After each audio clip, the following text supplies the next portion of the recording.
Hey guys, welcome to the RC shop. Just a quick update. Won't take long at all.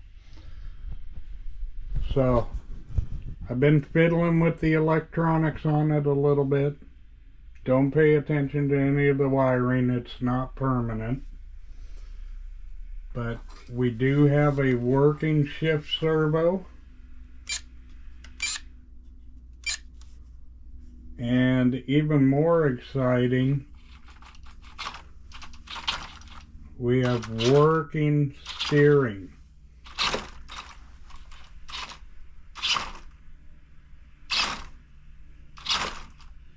I see some of the tires shaking. Might have to go through and tighten up the grub screws on it.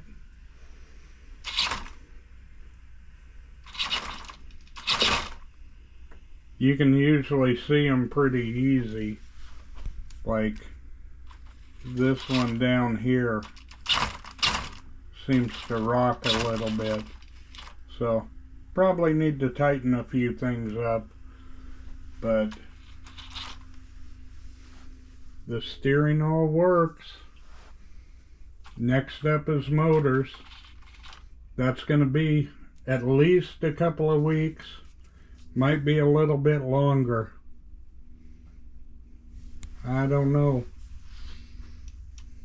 As soon as I get them, we'll start going again. Anyway, thanks for watching this short little update. We'll catch you on the next one.